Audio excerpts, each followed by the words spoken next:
من الشيطان الرجيم.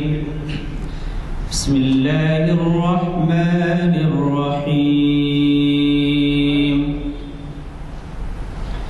أفحسبتم أنما خلقناكم عبثا وأنكم إلينا لا ترجعون.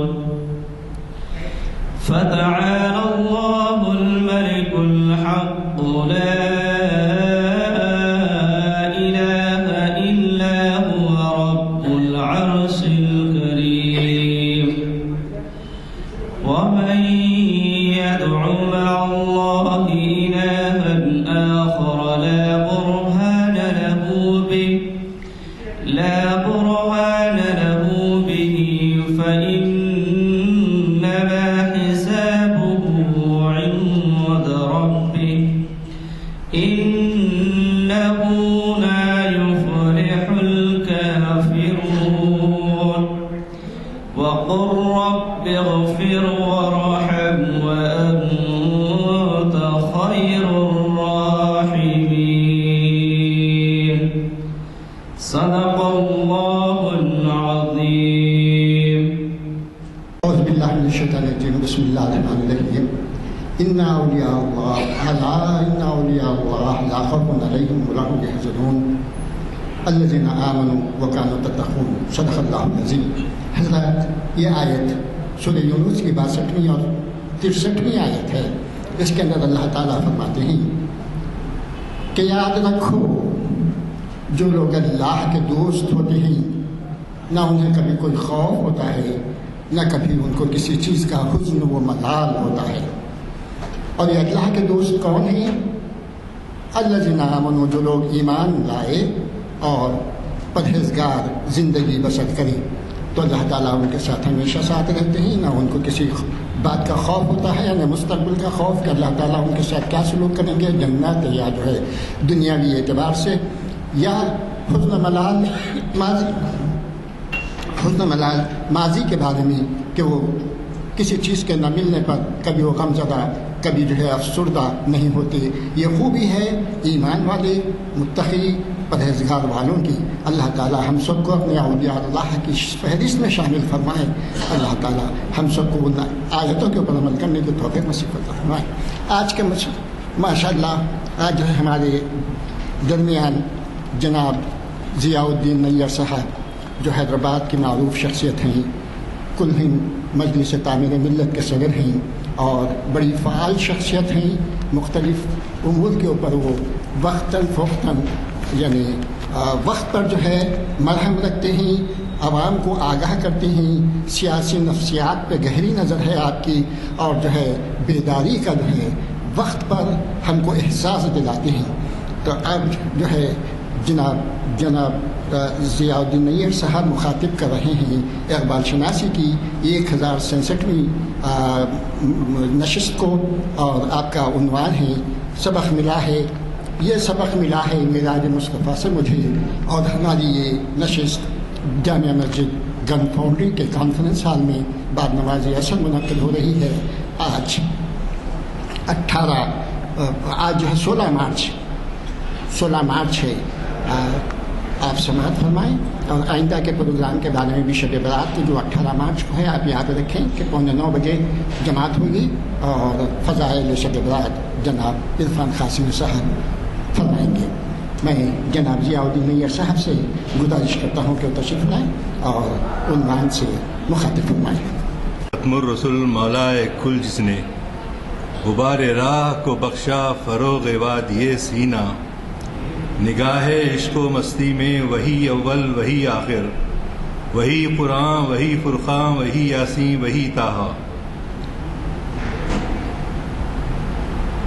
یا صاحب الجمال یا سید البشر من وجهك المنیر لقد نور القمر لا يمكن الثناء كما كان حقه بعد از خدا بزرگ توئی قصہ مختصر.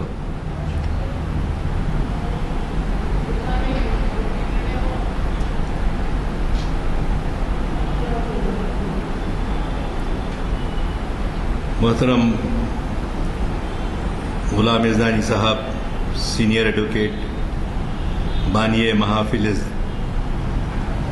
اور جناب ہمارے بزرگ زین العابدین صاحب اور بزرگوں اور دوستوں، السلام علیکم ورحمۃ اللہ وبرکاتہ۔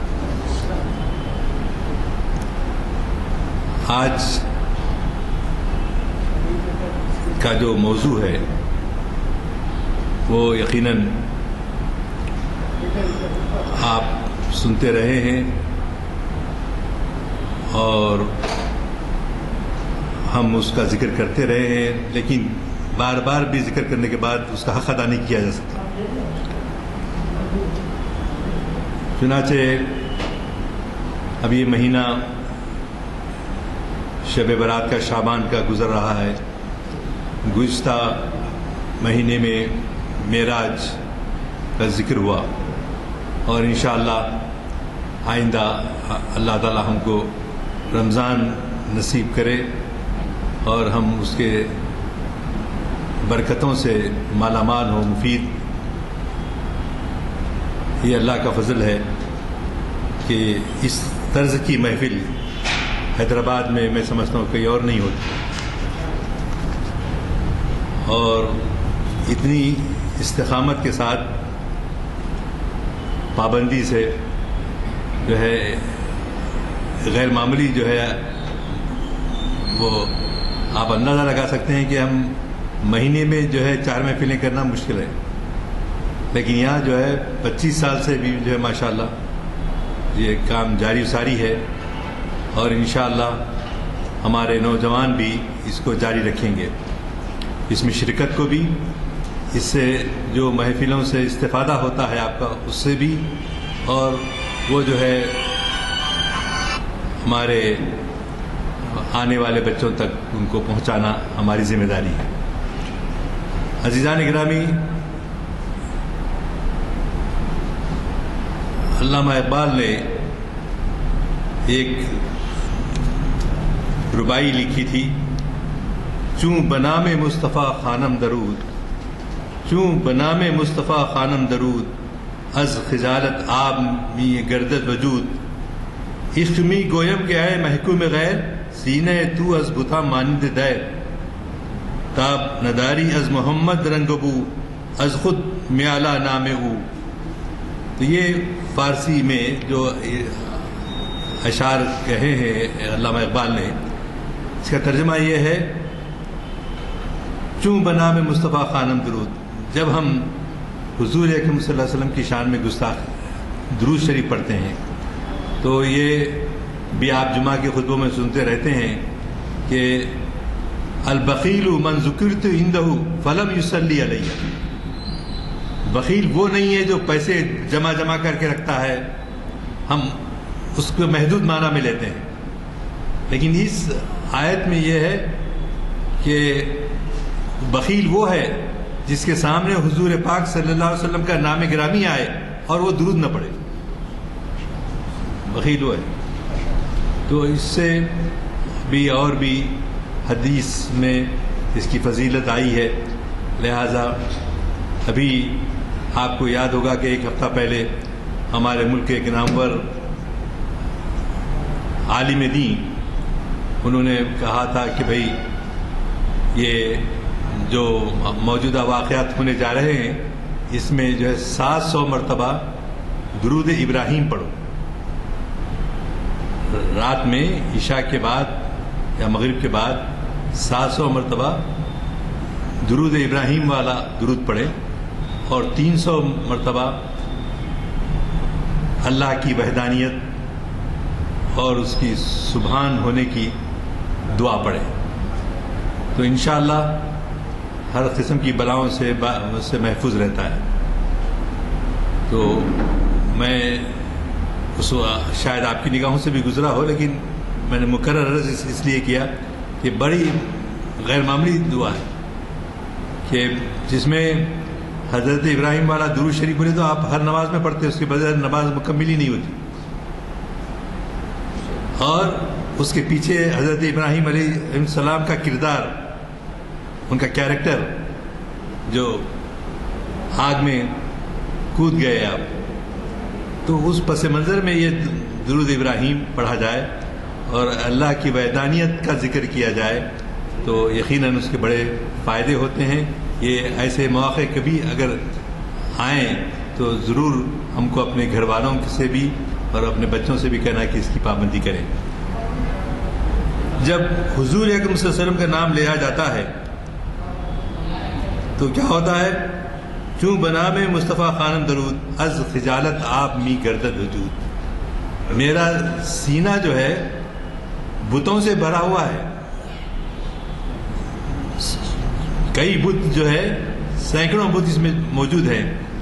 آپ درود پڑھ رہے ہیں لیکن سینے کے اندر اگر بت ہے، بت سے مراد صرف یہ نہیں ہے کہ صرف جو منادر میں رکھے جاتے ہیں، بلکہ بت وہ ہے جیسے ہمارے خیالات میں، ہمارے ذہن میں، وسوسوں کی شکل میں، یہ سب جو ہے بت کہلاتے ہیں.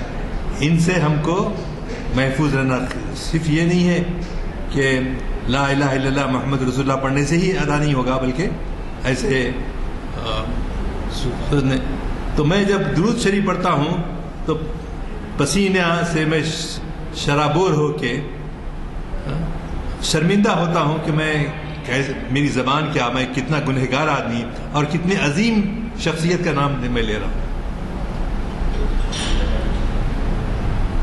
ایک مرید اپنے مرشد سے بولے، دیکھو بھائی مجھے کوئی وظیفہ سناؤ تاکہ خواب میں حضور اکرم صلی اللہ علیہ وسلم کے دیدار کر سکوں.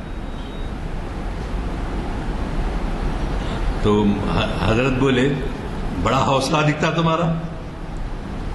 ہم تو یہ بھی نہیں کہہ سکتے کہ درود پڑھیں گے تو ہم کو جو ہے گنبد خضرا نظر آئے گا. آپ تو حضور کا دیدار فرما رہے. تو وہ مرتبہ بہت بلند ہے. ہمارے مرزا شکور بیگ صاحب جو حیدرآبادی تھے اور صاحب جب جونیئر ساتھی تھے ان کے، ورنگل کے رہنے والے، وہ بڑے عاشق رسول ہو گئے تھے. بعد میں غالباً 35-36 مرتبہ وہ ہر سال جو ہے مدینہ منورہ اور مکہ مکرمہ جاتے تھے.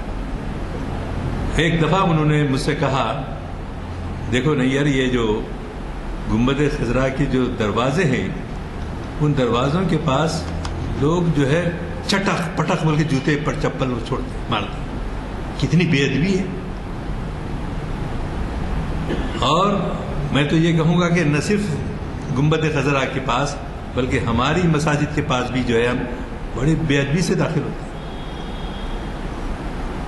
اور ہم کدھر، ہماری جوتیاں لے کے وہاں پر پہنچنے کا معاملہ کدھر. تو بہت یہ آداب ہیں جن کو اپنے ذہن میں رکھنا چاہیے کہ ہم مسجد میں بھی داخل ہو رہے ہیں تو اس کے آداب ہیں. بہت سارے جمعہ کی حالت میں اب نماز رکوع جانے والا ہے، جوائن کرنا ہے تو بھاگتے ہوئے دوڑتے ہوئے کرتے ہیں. تو ہم کو اس بات کا خیال رکھنا چاہیے. از خجالت آپ می گردد وجود عشق می گویم کہ اے محکوم غیر. تمہارا عشق کہتا ہے کہ کیا تم تو ہو غیر کے محکوم. حاکم جو ہونا چاہیے کس کا حاکم ہے؟ محکوم کون ہے؟ محکوم سارے انسان ہیں محمد رسول اللہ کے. کہ عشق گویم اے محکوم غیر سینہ تو از بتا مانند دیر. ایک بت خانہ جیسا ہوتا ہے ویسا بت خانہ تیرے سینے میں جو ہے بت بھرے ہوئے. تو یہ بت کو نکالنے کے بعد ہی سینہ اس طرح سے خالی ہوگا کہ تو رجوع الی اللہ ہونے پر اپنی کوشش جاری رکھ سکتا ہے. تو پہلے جو مرشدین ہوتے تھے، جو مریدوں کو جو ہے اپنے تربیت دیتے تھے، آج بھی اللہ ماشاء اللہ ہوں گے، ہم کو اس کی خبر نہیں ہے. تو ان کے پاس زانو ادب طے کرنے سے ہم کو معلوم ہوتا ہے کہ کس طرح سے تربیت ہوتی ہے، کس طرح سے ان کا ادب ملحوظ رکھا جاتا ہے. اور ایک بات میں حیدرآباد سے ہی متعلق مولانا حامد صدیقی صاحب رحمۃ اللہ علیہ یونیورسٹی میں عربی پڑھاتے تھے. جمعہ کا خطبہ سکندرآباد کی مسجد میں دیتے تھے اور نماز کی امامت جو ہے عبدالباری صاحب قاری عبدالباری صاحب کرتے تھے. تو جناب مولانا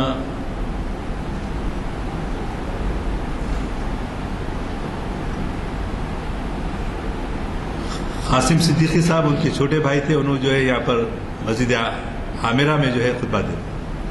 پوسٹ آفس میں قاسم صدیقی پوسٹ آفس میں کام کرتے تھے اور مسجد میں ہاں قاسم صدیقی قاسم صدیقی بعد میں اس کو کچھ امریکہ لندن چلے گئے. ہاں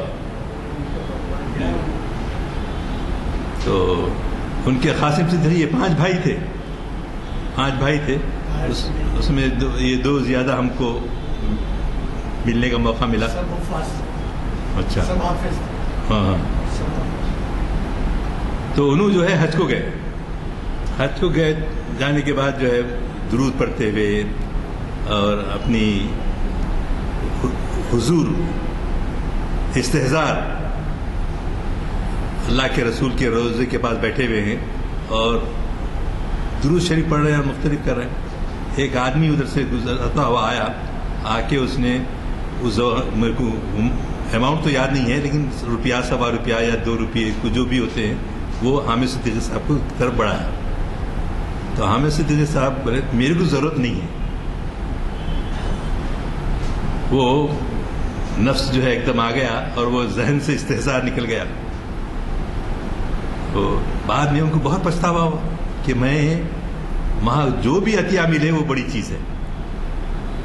کسی عطیے کو اس طرح سے نظر انداز کرنا یہ ہماری موقف میں نہیں.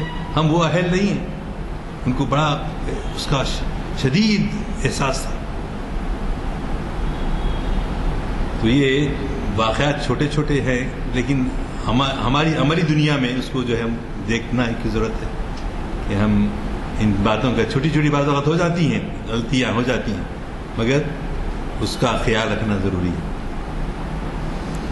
دانداری از محمد رنگ بو از درود خود میالا نام او. جب تک حضور اکرم صلی اللہ علیہ وسلم سے تمہارا عشق کوئی بیچ میں حائل نہیں ہے, تمہارے عشق میں اور رسول اللہ صلی اللہ علیہ وسلم کی محبت میں, تو تم کیا کرو اس وقت تک جرأت مت کرو جب تک کہ تمہیں وہ کیفیت حاصل نہ ہو.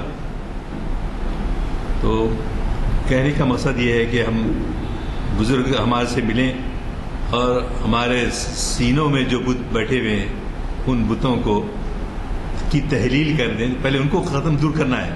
نفس ایک بت ہے. بس دنیا داری کی چیزوں میں بہت زیادہ ملوث ہو جانا, کئی قسم کے بت آتے ہیں. تو اللہ تعالی ہم کو ان سب سے بچائے. اور محمد رسول اللہ صلی اللہ علیہ وسلم سے محبت موجودہ حالات میں بہت غیر معمولی ہونی چاہیے. غیر معمولی کہ آپ نے جتنی قربانیاں دی ہیں مکے میں, مدینے میں, آپ سیرت طیبہ کی کتابیں پڑھے ہیں, تو ہم حضور کے غلام ہونے کے واسطے سے ہم کو غیر معمولی محبت حضور اکرم صلی اللہ علیہ وسلم سے ہونی چاہیے. کیسی محبت؟ ایسی محبت کہ جو محبت ہم کو وہاں تک لے جائے.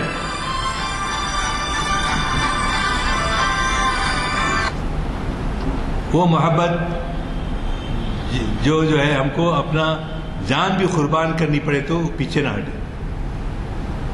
سورہ انفال میں آیا ہے کہ کیا تم کو تمہاری اولاد, تمہاری بیوی بچے, تمہارے بھائی, تمہاری نقصان ہونے والی جائیداد, یہ سب اگر تمہارے دل میں ہے, یہ سب بت ہیں, یہ سب دنیا کے یہ بت ہیں, اگر یہ تمہارے دل میں مزین ہو گئے ہیں، گڑ گئے ہیں، دفن ہو گئے ہیں، تو انتظار کرو، اللہ کا عذاب آنے والا ہے، اللہ کا عذاب آنے والا ہے نا۔ تو ہم کو سب سے پہلے ان بتوں کو نکالنا چاہیے۔ کیا بات ہے، ہم اللہ کو پکار رہے ہیں، اللہ ہمارا جواب نہیں دے رہا۔ دیکھیے کتنی حساسیت محمد رسول اللہ صلی اللہ علیہ وسلم نے، بیان کرنا بہت مشکل ہوتا ہے کہ آپ جو ہے ذرا پنجے سامنے کی طرف اٹھاتے تھے اور ایڑی پیچھے سے اٹھ جاتی تھی، آپ ایسا تیز تیز چلتے تھے۔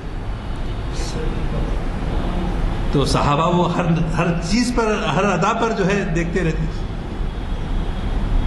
تو ایک مرتبہ کیا ہوا کہ آپ تیز رفتاری سے چلنے کے بجائے سلو ہو گئے،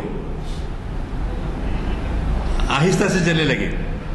تو صحابہ ہر چیز پوچھنے والے، کیا سرکار آج آپ کے پیر میں کوئی تکلیف تو نہیں ہوئی، آپ ذرا آہستہ چل رہے ہیں؟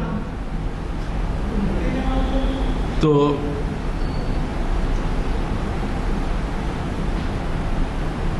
انہوں نے بتایا، رسول اللہ صلی اللہ علیہ وسلم نے اپنے سوال کرنے والوں سے بتایا، کیا تم دیکھتے نہیں کہ میرے سامنے ایک بوڑھا یہودی چل رہا ہے، اگر میں اس کو اوورٹیک کروں تو اس کا دل یہ بولے گا کہ اگر میں بھی جوان ہوتا تو آج ان کے برابر چل سکتا تھا۔ یہ احساس پستی، یہ احساس کون؟ یہودی بوڑھا، کوئی نوجوان نہیں۔ اس کے تیز چلنے پر آپ اپنی رفتار کو مختصر کرتے ہیں، چھوٹی کر دیتے ہیں رفتار۔ تو اتنا حساس دل رکھنے والے آقا، پلیز اس کو انڈر لائن کر کے، اتنا حساس۔ ہمارے کیا ہے، ہم تو بے حس ہیں، سامنے والا کوئی تو بھی جا رہا ہوں گا، پڑوس میں کچھ تو بھی ہو رہا ہوں گا، ہم کو جہاں نمازیں پڑھنا ہے، 5 وقت کے فرائض انجام دینا ہے، زندگی کے اندر یہ کیریکٹر آنا ہے، کردار۔ یہ دیکھنے کے بعد اغیار بولیں گے یہ ہوتا ہے مومن۔ مومن ہو تو بے تیغ بھی لڑتا ہے سپاہی، یہ ہوتا ہے مومن۔ ایسے مومنین کی تیاری کا حکم ہے۔ کافر ہو تو کافر ہو تو حلوا پہ چڑھتا ہے، وہ آپ کی بالکل وہ شعر ہے، کافر ہو تو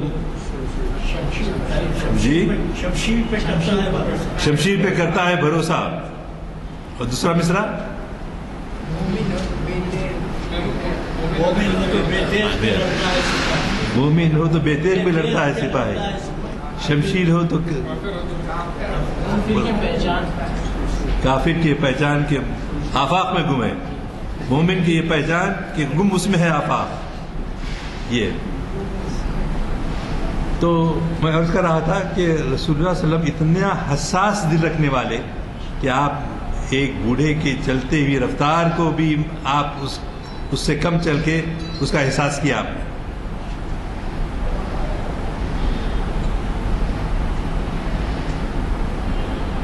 تو آپ اندازہ لگائیے، حضور اکرم صلی اللہ علیہ وسلم کو ایک، جس کا نام یاد نہیں آ رہا مجھے، ایک کافر جو حضرت بلال حبشی رضی اللہ تعالیٰ عنہ کا آقا سمجھا جاتا تھا دنیا میں، تو اس نے حضرت ابوبکر صدیق کو نیچے ریت میں لٹایا اور پھٹی ہوئی جوتیوں سے تپاتپ جو ہے اپنے چہرے پہ مار لیا۔ تو حضرت ابوبکر صدیق بے ہوش ہو گئے، بے ہوش ہو کے اب لوگ سمجھے کہ اب ان کا وقت ختم ہو گیا، ایک چادر میں ڈال کے ان کے گھر کو لے گئے۔ تو ماں مسلمان نہیں ہوئے تھے ابوبکر صدیق رضی اللہ تعالیٰ کی، ماں نے، اب ہوتا ہے نا کہ تو سنتے نہیں، اپنے دوست کے پاس ہی جاتے رہتے ہیں، اپنی جان کو خطرے میں ڈالتے ہیں. عورتوں کی جو باتیں ہوتی ہیں وہ سب باتیں ہوئی. الحمدللہ پانی کے چھینٹے ڈالنے کے بعد ہوش آیا. ہوش آیا تو لوگوں نے کہا کہ پانی تو پی لو، پانی تو پی لو. میں پانی نہیں پیوں گا، میں دیکھنا چاہتا ہوں کہ میرے آقا محمد رسول اللہ کیسے. جب تک ان کو نہ دیکھ لوں میں پانی نہیں پیوں گا. تو ماں نے اور سلواتیں سنائی. تو ایک خلیفہ کی ایک مثال. دوسرے خلیفہ حضرت عمر فاروق رضی اللہ تعالیٰ عنہ کے پاس ایک یہودی آیا، آ کے بولا کہ عمر جو ہے میرے خلاف فیصلہ دیے ہیں، عدالت کا فیصلہ دیے ہیں. میں چاہتا ہوں آپ حضرت محمد صلی اللہ علیہ وسلم کا خلاف آپ فتویٰ دیں. حضور کے فتوے کے خلاف فتویٰ مانگنے والا وہ جہنمی ہے، گئے تلوار لائے اس کا گلا کاٹ دیں. حضرت ابوبکر صدیق کے ساتھ، حضرت عمر فاروق کے ساتھ، اور مدینے میں حال حال تک بھی جانتے ہیں کہ آپ لوگ پینے کا پانی نہیں ملتا تھا اس زمانے میں، تو چھوڑو. تو حضرت عثمان غنی رضی اللہ تعالیٰ عنہ نے، دولت مند تھے وہ، تو انہوں نے ان کے لیے بیر عثمان، ہم دیکھے بیر عثمان، آپ بھی دیکھے ہوں گے، بیر کہتے ہیں کنویں کو، حضرت عثمان کے نام سے موسوم کیا ہوا کنواں. آپ نے اپنی کثیر رقم سے اس وقت خرید کے مسلمانوں کو ایک دن، یہودیوں کو ایک دن. یہ تیسرے خلیفہ کا کردار. چوتھے خلیفہ آپ جانتے ہیں کہ بستر مرگ پر لٹا کر اپنے چچیرے بھائی کو حضور اکرم صلی اللہ علیہ وسلم نے حضرت علی رضی اللہ تعالیٰ عنہ کو اپنی امانتیں دے کر اطمینان سے سوتا رہا وہ شخص، اور لوگوں کی امانتیں دوسرے دن صبح میں لوٹا کر واپس. ایک ایک خلیفہ کا ایک ایک کردار ہے، کیریکٹر ہے. دیکھیں تفصیل تو بہت ہیں، لیکن ایک ایک اگر ہم ذکر کریں تو یہ چاروں بڑے کردار. تو یہ محبت رسول اللہ صلی اللہ علیہ وسلم سے تھی. سب کیوں کرتے تھے یہ لوگ؟ حضور سے محبت تھی بے تحاشا. ہمیشہ درود شریف پڑھنا، ہمیشہ جو ہے اس کا خیال رکھنا، سنتوں کا خیال رکھنا جی. اور اس کے بعد پھر اللہ تعالیٰ انشاءاللہ ہماری زبان میں اثر دے گا. تو اور حال حال تک پرانے واقعات تو میں آپ کو سنایا ایک ایک کر کے، لیکن حال حال میں تقریباً 100 سال پہلے سے ایک کراچی میں یکا چلاتا تھا. یکا بولے تو ٹانگا. تو اس نے اس کا مقابلہ سامنا ہوا ایک ایسے کافر سے جو حضور اکرم صلی اللہ علیہ وسلم کی شان میں گستاخی کیا. تو وہ پڑھا لکھا نہیں تھا. اس نے کیا کیا؟ اس نے حضور کی شان میں گستاخی کرنے والوں کی سزا یہ ہے بلکہ ختم کر دیا اس کو. تو مقدمہ پیش ہوا، کورٹ میں گئے اور فیصلہ سنا دیا جج نے کہ بھئی اس کی سزا دائمی سزا ہے. تو اس نے کہا جج صاحب آپ نے تو ایک سزا دی ہے، آپ 1,00,000 مرتبہ بھی سزائیں دیں تو میں زندہ ہو کے پھر میں مرنا چاہوں گا. یہ ایمان تھا ان لوگوں میں. کون؟ یکا چلانے والا. تو معلوم یہ ہوتا ہے کہ ہمارے میں وہ ایمان کی قوت نہیں ہے. میں پرسوں ایک بہت بڑا اچھا، آپ بھی تشریف لائے تھے وہاں پر، تو اس میں نے یہی کہا لوگ جو ہے زیادہ تعلیم کی طرف توجہ دلاتے ہیں کہ ہمارا زوال تعلیم کی وجہ سے کسی حد تک ضرور ہے، لیکن ایسی تعلیم کیا جس کے سامنے حضور اکرم صلی اللہ علیہ وسلم کی شان میں گستاخی اور وہ برداشت کرے؟ ایسا تعلیم یافتہ لے کے کیا کرنا ہے؟ اسی تعلیم سے کیا ہو؟ یہ اس میں نہیں چھپا، میں یہاں تقسیم کر رہے ہیں، اور ایک مضمون آئے گا اس کے اندر اس کا ذکر ہے. تو اس طرح ایک وفد جو ہے نکل کے کراچی سے لاہور پہنچا، علامہ اقبال کے پاس پہنچا۔ علامہ اقبال سے کیونکہ بیرسٹر اللہ تھے اور پوری دنیا ان کا اعتراف کرتی تھی ان کے مرتبے کا، تو انہوں نے لوگوں نے کہا کہ جائیں گے اقبال کے پاس، جا کے سفارش کروائیں گے کہ اس کی جان بخشی کر دی جائے۔ وفد گیا، ڈیلیگیشن گیا کراچی سے لاہور، جا کے علامہ سے یہ واقعہ کیا کہ بھئی علیم الدین سے یہ گناہ سرزد ہو گیا، اب کورٹ جو ہے انگریزوں کی کورٹ ہے، وہ لوگ ایسا فیصلہ سنائے ہیں، تم اس کو بچا لو۔ تو غور سے علامہ اقبال نے سنا، اور سننے کے بعد تھوڑی دیر کے بعد خاموشی کے بعد کہا کیا علیم الدین کمزور پڑ گیا ہے؟ جو وہ کہتا تھا کہ میری جان جو ہے چلی جائے، لیکن ایسا معلوم ہوتا ہے علیم الدین کمزور ہو گیا ہے۔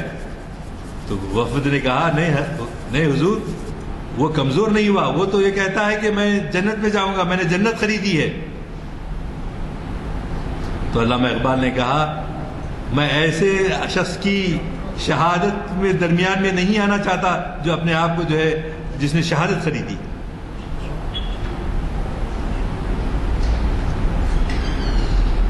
تو برادران عزیز، حالات کیسے بھی ہوں، لیکن ہم کو جو ہے شدید اللہ سے محبت رکھنی ہے اور رسول اللہ سے شدید محبت رکھنی ہے، اور ہمارا قرآن یہ سب باتوں سے بھرا ہوا ہے۔ اللہ کے فضل و کرم سے جو ترغیب دی گئی ہے، جو حقائق بتائے گئے ہیں، جو ہر ایک کا انجام ہونے والا ہے، ابدی دنیا میں جانے والے ہیں، تو ان کو اس قسم کے فیصلے بھی آپ کے سامنے نہیں آ سکتے۔ نظر اللہ پہ رکھتا ہے مومن غیور، نظر اللہ پہ رکھتا ہے مسلمان غیور، موت کیا شے ہے عالم معنی کا سفر، ان شہیدوں کی دیت اہل کلیسا سے نہ مانگ، ان شہیدوں کی دیت اہل کلیسا سے نہ مانگ،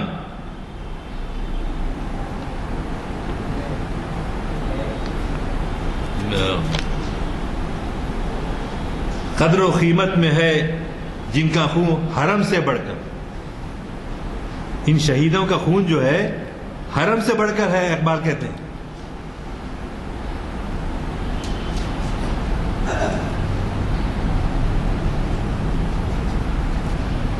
حرف لا تدع مع اللہ آخر، کیا تم نہیں پڑھے قرآن میں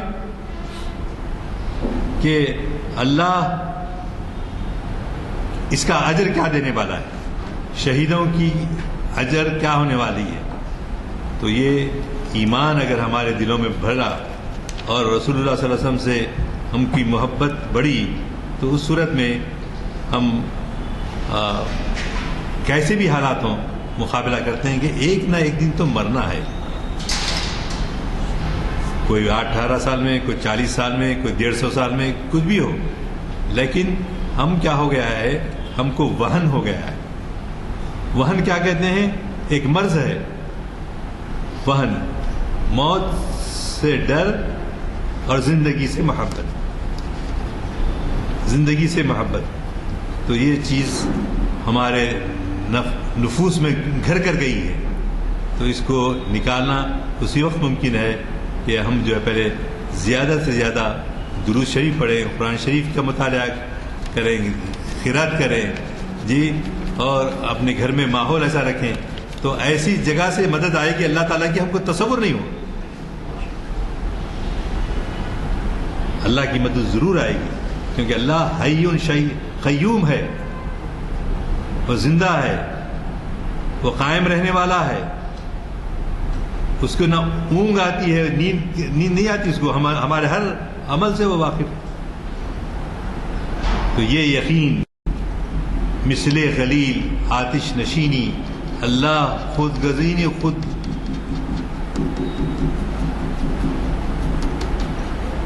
یقین اللہ، یقین مثل خلیل آتش نشینی، یقین اللہ مسیح خود گزینی، سن اے تہذیب حاضر کے گرفتار، غلامی سے بدتر ہے بے یقینی۔ بے یقینی، یقین اللہ ہے کہ نہیں کہ مٹی میں مل جانے کے بعد کنت ترابا، مٹی ہو کے رہ جائے گا انسان۔ تو ہم کو یقین ہے کہ اللہ میاں ہم کو ایک دن پھر زندہ کریں گے اور ہم کو ہمارا اعمال نامہ سیدھے ہاتھ میں دیں گے، بائیں ہاتھ اللہ سے ہمیں دعا کرتے رہیں گے کہ اللہ ہم کو بائیں ہاتھ میں ہمارا اعمال نامہ نہ دے، بلکہ ہمارے رائٹ ہینڈ میں، ہمارے سیدھے ہاتھ میں، یمین میں اللہ تعالیٰ ہمارا اعمال نامہ دے، کیونکہ وہ اعمال نامہ صحیح وہ انعام جس میں ملتا ہے۔ اللہ بڑے سے بڑے گناہوں کو معاف کرتا ہے، بڑے سے بڑے گناہوں کو معاف کرتا ہے۔ تو ضرورت اس بات کی ہے کہ ہمارا یقین ہو کہ ہم جو ہے اللہ ہمارے گناہوں کو معاف کرے گا، تو اسی بات ہی جو ہے ہو گیا ہو۔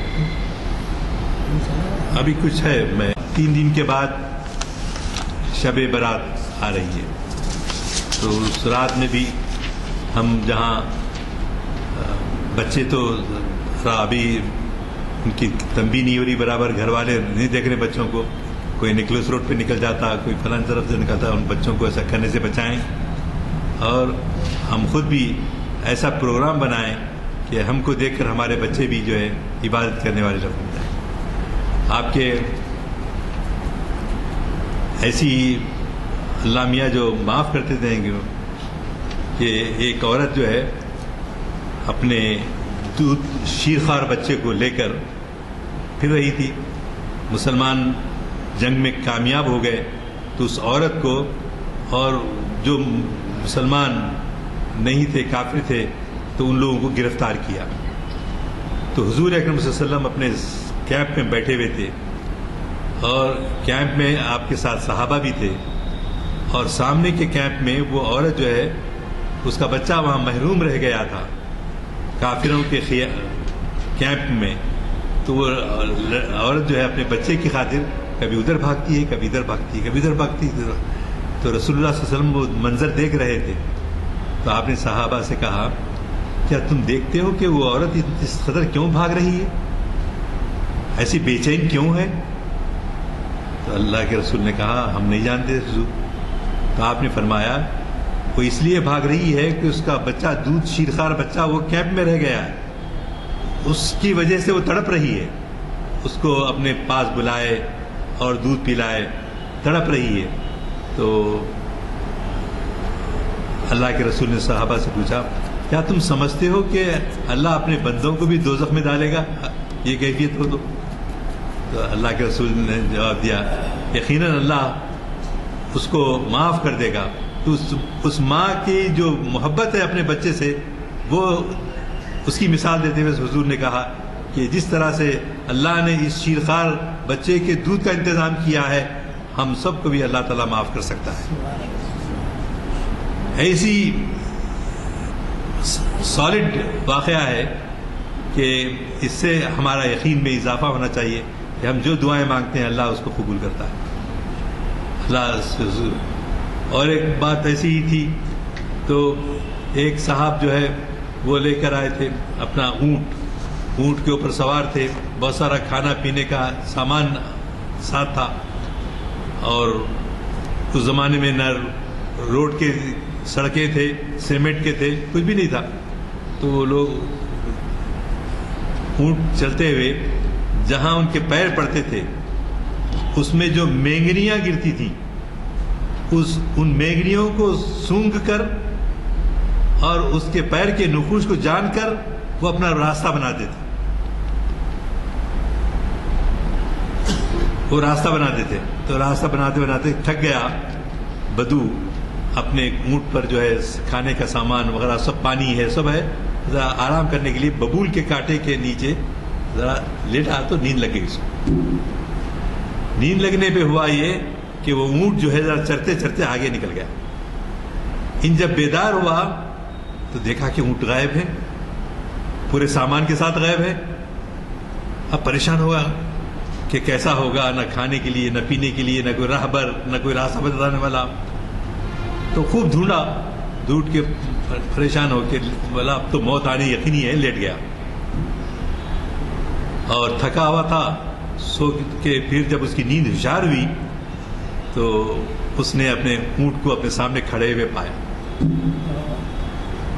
تو آپ اندازہ لگائیے اس کی کتنی خوشی ہوئی ہوگی کہ اس کی جان بخش گئی اور ایسے جو ہے زندگی اس کو مل گئی پھر. تو اسی طرح ہمارا بندہ اللہ تعالیٰ فرماتے ہیں کہ بھٹکتے ہوئے ادھر ادھر جاتا ہے لیکن اگر میری طرف آتا ہے تو مجھے ویسی ہی خوشی ہوتی ہے جیسی اس اونٹ کی تھی. تو آپ یقین کیجئے کہ اللہ ہے، اللہ ہمارے گناہوں کو، ہماری دعاؤں کو سن رہا ہے اور ہماری مغفرت ضرور کرے گا. اس لیے میں آپ سب سے اپیل کرتا ہوں کہ خصوصاً مسلمانوں کے ساتھ جو ظلم ہو رہا ہے، اللہ تعالیٰ ان کو اس ظلم سے نجات دلائے اور ہم سب کو ہمارے گناہوں کو معاف کرے، خاتمہ بالخیر کرے. اور ہم ساری انسانیت کی فلاح چاہتے ہیں، اللہ ان کو بھی صحیح توفیق عطا فرمائے اور علم نافع، قلب خاشع، نفس قانے کی دولت سے ہم کو معاف فرمائے. ربنا تقبل منا انك انت السميع العليم وتب علينا انك انت التواب الرحيم. صلی اللہ تعالی علی خیر خلقه ونور عرشه سیدنا مولانا محمد وعلى آلہ وصحبہ اجمعین.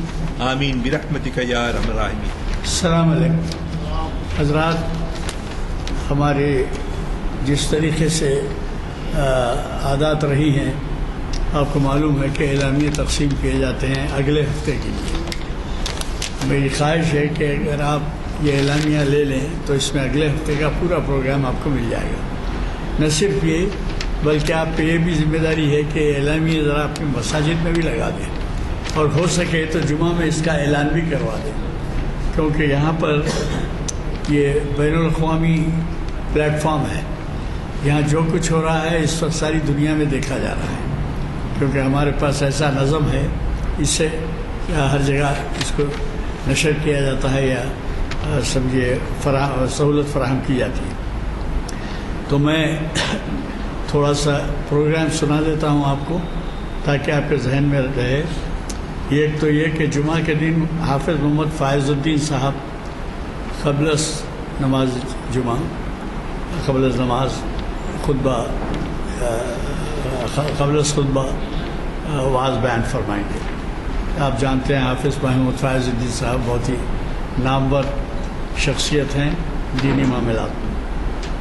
اسی طریقے سے تاریخ اسلام کا 952واں لیکچر، اس کو مخاطب کر رہے ہیں مولانا محمد عنایت اللہ شریف حسامی، اور عنوان انہوں نے دیا ہے استقبال ماہ رمضان اور ہمارا طرز عمل.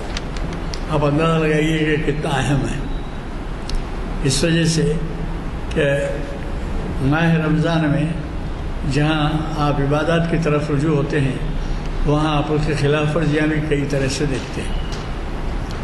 اور جیسے خلاف ورزیوں میں رات بھر بازار میں خریداری ہوتی رہتی ہے، جبکہ عشاء کی نماز اور تراویح وغیرہ بھی بہت سے لوگوں سے چھوٹ جاتی ہے.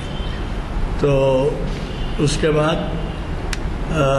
شریعت اسلام کی اہمیت اور افادیت اتنا اہم عنوان ہے، اور اسے آپ کے نامور پروفیسر مجید بیدار صاحب کانفرنس ہال میں شریعت انفارمیشن کی 848ویں نشست بطور بروز پیر بعد اثر 21 مارچ 2022 17 شعبان ہے، اس دن مخاطب فرمائیں گے.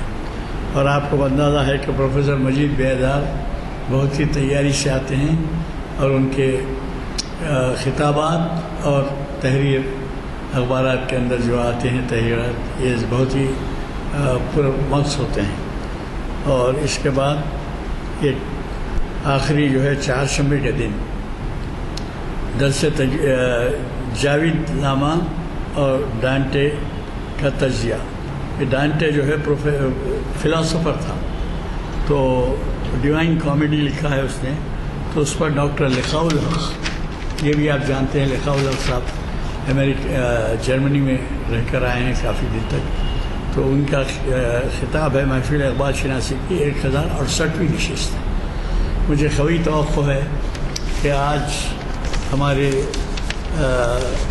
آج کے مقرری صاحب نے جس طرح سے مسائل کو پیش کیا اور ہمیں یاد دلایا ہماری ذمہ داریوں کو، اس پر آپ عمل کریں گے۔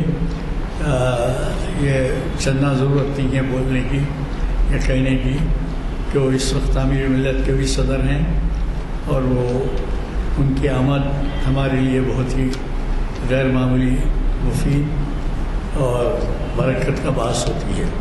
ہم کسی طرح سے بھی ان کے مشکور ہونے کو پورا نہیں کر سکتے۔